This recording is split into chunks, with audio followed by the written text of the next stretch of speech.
एकं शास्त्रं देवकीपुत्र गीतम् एकदेव देवकीपुत्र एव एकनामं सहस्रनामानि जानि तत्राप्येकं तस्य देवस्य सेवा। একটাই শাস্ত্র পড়ুন গীতা, একই মন্ত্রে ভগবান দেবকীনন্দনের পূজা হয়, মহামন্ত্র। আর সকলের একটি সেবা, দেবকীনন্দন ভগবান কৃষ্ণের সেবায় যুক্ত হওয়া। তো আজকের গীতা পাঠ চতুর্থ অধ্যায় 10ম শ্লোক, জ্ঞানযোগ। বিতরাগ ভয়ক্রোধা মন্ময়া মাম উপাশ্রিতাঃ বহব জ্ঞান তপসা পুতা মদ্ভাবমাগতা। আসক্তি, ভয়, ক্রোধ থেকে মুক্ত হয়ে সম্পূর্ণরূপে আমাতে মগ্ন হয়ে একান্তভাবে আমার আশ্রিত হয়ে পূর্বে বহু বহু ব্যক্তি আমার জ্ঞান লাভ করে পবিত্র হয়েছে এবং এভাবেই সকলে আমার অপ্রাকৃত প্রীতি লাভ করেছে।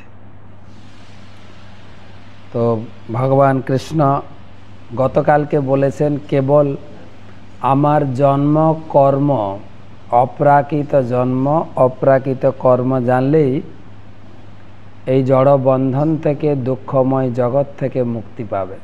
আজকে তার প্রমাণ দিচ্ছেন যে এইভাবেই বহু বহু জ্ঞানী, যোগী, তপস্বী কেবলমাত্র আমার জন্ম কর্মকে দিব্য জেনে তারা এই দুঃখময় জগৎ থেকে উদ্ধার প্রাপ্ত হয়েছেন। তবে তিনটা জিনিস মনে রাখতে হবে। আসক্তি, এই জগতের আসক্তি থেকে নিজেকে মুক্ত করতে হবে। আর ভয়, ভয় সবসময় আমাদের একটা ভয় কাজ করে, এরপরে কি হবে।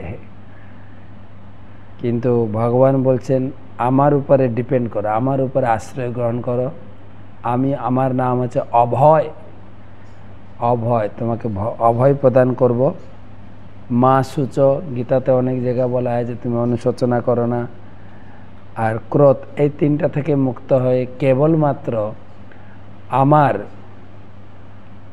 দিব্য প্রকৃতিতে আশ্রয় করে নিয়মিত গীতা ভাগবতম পড়ার মাধ্যমে আমার জন্মকর্ম তুমি জানতে পেরে নিজের জীবন প্রকৃতি, নিজের স্থিতিকে ধীরে ধীরে উন্নত পর্যায়ে নিয়ে তুমি আমার সুখময় জগৎ গোলক বৃন্দাবনে ফেরত আসো।